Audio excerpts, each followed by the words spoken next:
I am a 35-year-old woman, and my husband is 37. I discovered the other day he had bought a PlayStation 5 as a gift for himself.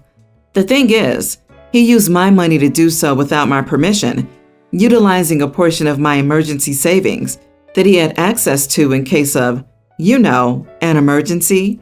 I do not believe getting your hands on a new video game console classifies as an emergency. This led to a huge argument, and I took the console away and reboxed it up. I debated on returning it to the shop for the money, but I know my sister has been struggling to find one for my nephew for over a year. So instead, I wrapped it up and took it round to hers and put it under the tree and quietly explained what it was and what had happened. My sister then gave me the money for it. My husband went ballistic, shouting and demanding I go get it back, which I of course refused to do, telling him as it had been bought with my money, it was my choice what happened to it. He is now sulking and refusing to talk to me and acting like a huge child. For anyone curious about our money situation and why I'm so angry, we each put half of our salary into a communal fund for the house, bills, groceries, etc. The other half is ours to play with as we want. My husband always blows through his and never saves a penny.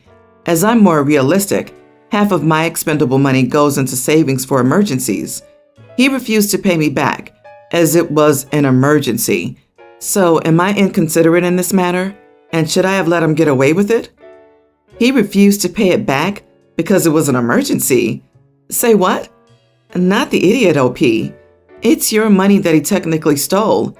He's a grown adult and should know that emergency money is for an emergency, not for a brand new gaming console. Since it was bought with your money, it's yours, and you could do whatever you wanted with it. If he wants a PS5, let him work and save up for it. Not technically, he did steal it, and since he doesn't seem to understand that, OP should remove his access to that emergency account. At least her sister paid her for the PS5, so she's gotten her money back. Now she needs to make sure he can't jump back into the account and take it again. He's sulking, so he hasn't learned from it. So next time he'll make sure you can't get to the item to get your money back. And dump him, OP. He stole money from you and is now being a child over being found out. And a PS5 is hard to come by.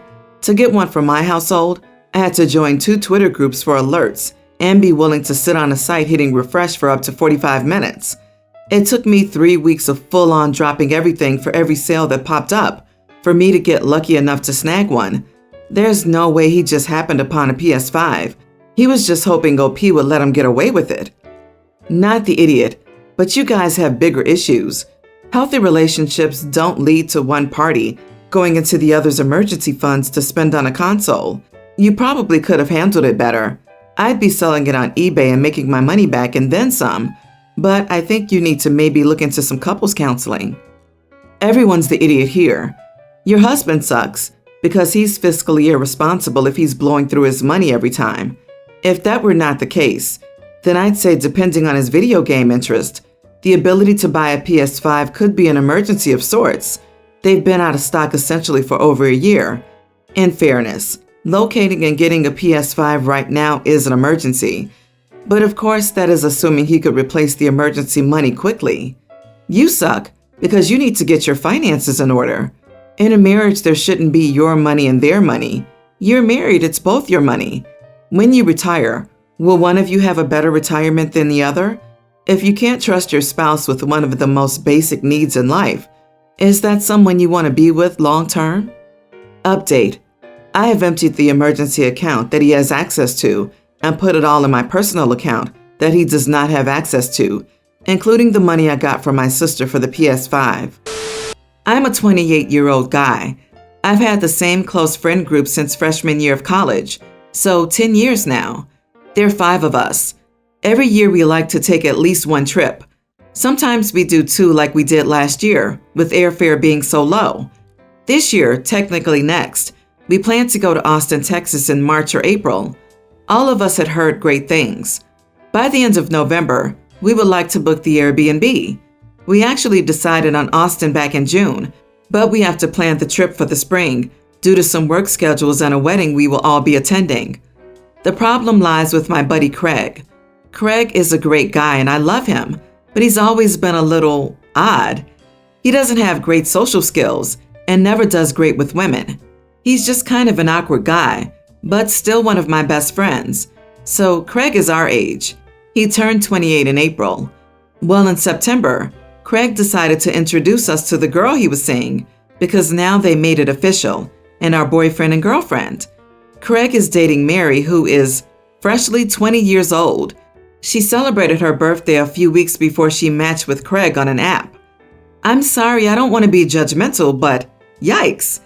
It's awkward because the rest of us feel so weird around her. She's younger than all of our younger sisters. But like I said, Craig is just kind of like that. He hasn't had a serious girlfriend in many years, too. Well, for the trip, 3 of the guys, including myself, are bringing our girlfriends.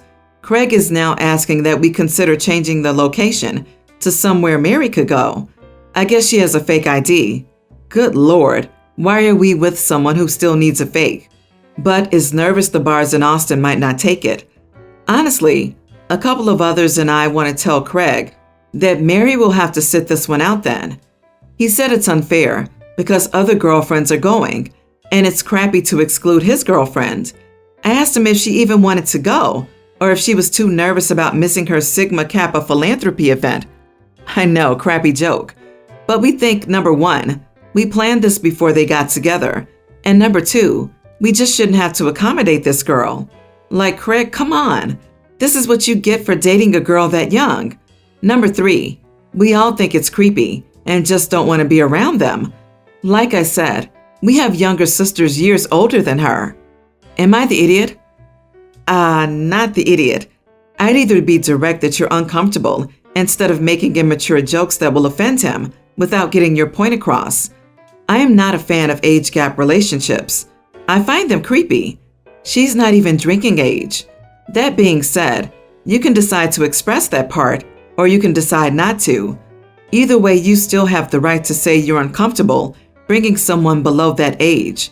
There is difficulty altering the plans because of it, and it simply isn't going to work out. Understand, if he's the only single dude, he will feel uncomfortable going and slighted. It's simply a tough pill to swallow. Unfortunately, that's the price he pays for his young girlfriend. Agree.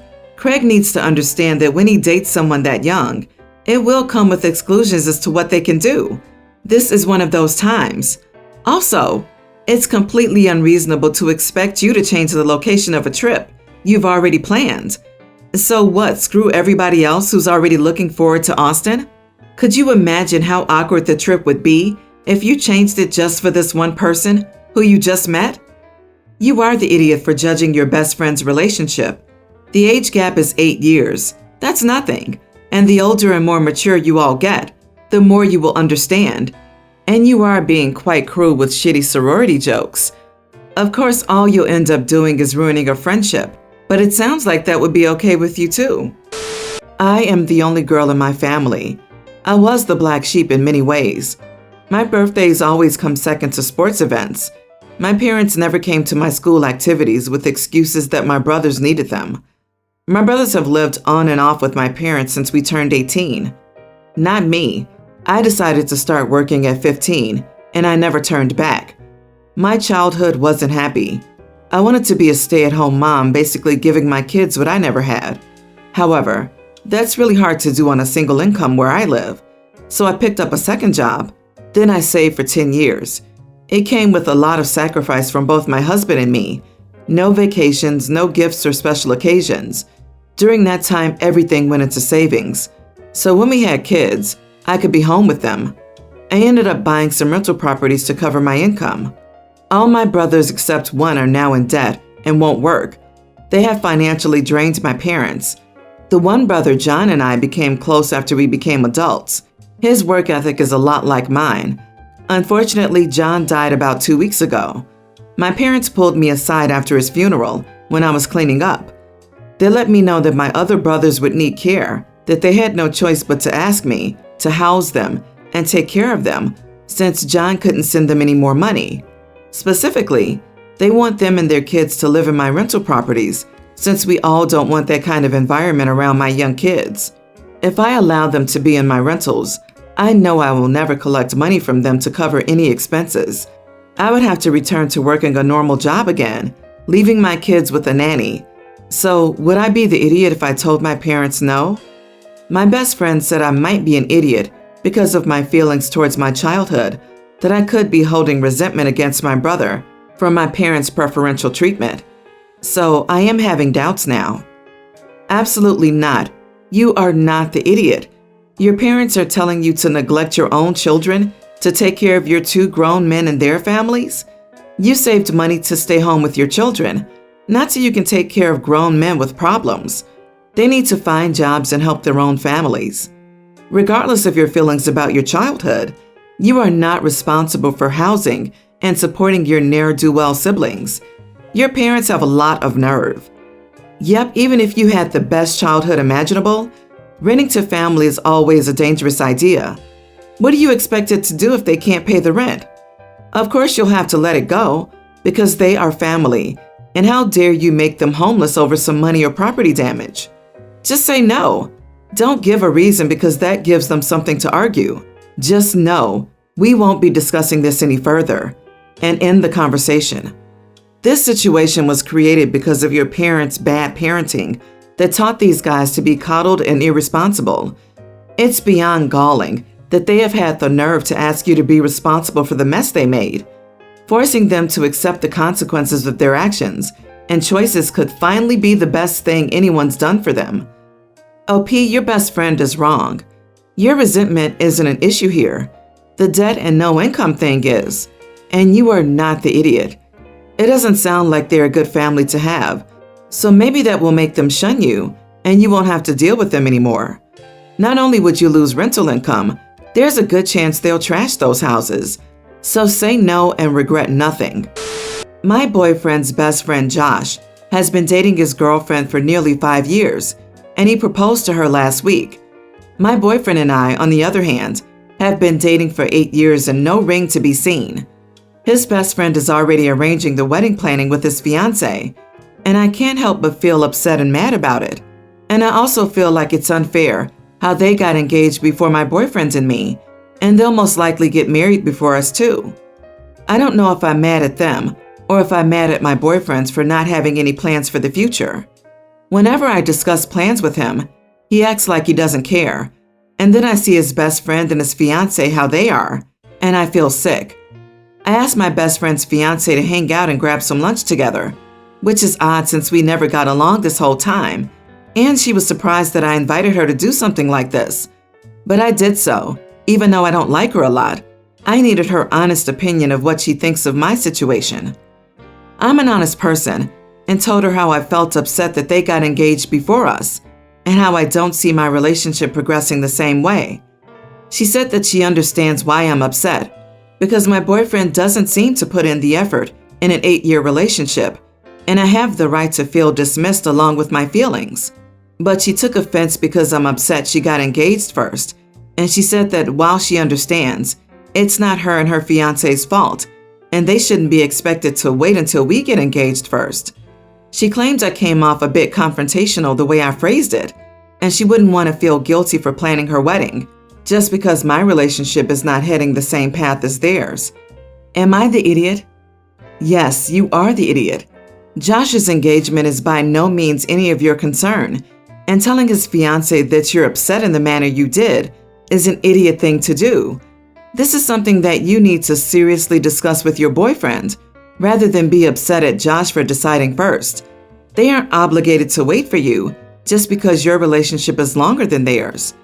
Josh's engagement shone a spotlight on problems you have with your boyfriend. You're dealing with it by shooting the spotlight rather than dealing with the problem that's been highlighted, your boyfriend's lack of commitment.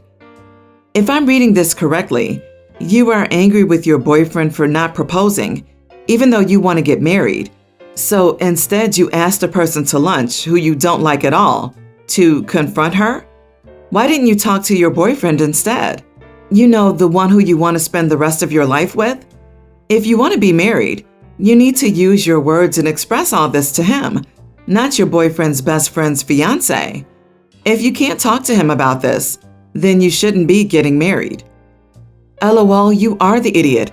And if I were your fiance, I would never propose to you after seeing how you handled this. Your envy is showing. A true friend will be happy for and congratulate their friends when something positive happens to them. Instead, you're all bent out of shape because you're not getting what you want. This is a conversation you need to have with your boyfriend. Unfortunately, if he's happy with the status quo, you can't really change that. My ex and I have 3 kids. We've been divorced for 4 years and are usually pretty amicable. At first, we had 50-50 custody of the girls, and nobody paid child support or alimony. Then 2 years ago, she got a job that required her to move 3 hours away, and she has the girls every other weekend and was ordered to pay child support. She was struggling to sell her house, and paying 2 mortgages was hard enough on her. So I told her that she didn't have to pay child support until things settled down. I'm pretty well off and can easily afford to take care of the girls without any help, so I didn't see the point in making her life harder. Things settled down and I never needed child support, so I never asked. A few months ago, my brother and sister-in-law passed away, so I became the legal guardian of their 4 kids. I can't technically afford to take care of all 7 kids independently, but some child support would help. I talked to my ex about how my circumstances have changed, and I need her to pay child support now. She said okay, as long as I could promise that the money would only be spent on our kids. I told her I couldn't do that. If I use the money to buy groceries, all the kids are going to eat the food, and if I use it to pay the mortgage and for the renovations I'm doing on the house to accommodate the extra people in the house, I'm not going to kick the kids out. I then told her I could put the money in savings accounts for our girls, but I'll deduct the same amount of money from the savings accounts I've already set up. Unfortunately, that wasn't good enough for her either, and we haven't been able to agree. So I wanted to know if I was the idiot. Wow. That took a turn mid-story. I'm so sorry for your loss. You are not the idiot, OP. I think you need to tell her to comply with court orders to pay for child support. Groceries feed your kids. The mortgage puts a roof over your kids. The fact that other kids also live here now isn't her concern. She doesn't get to dictate what you do with the money.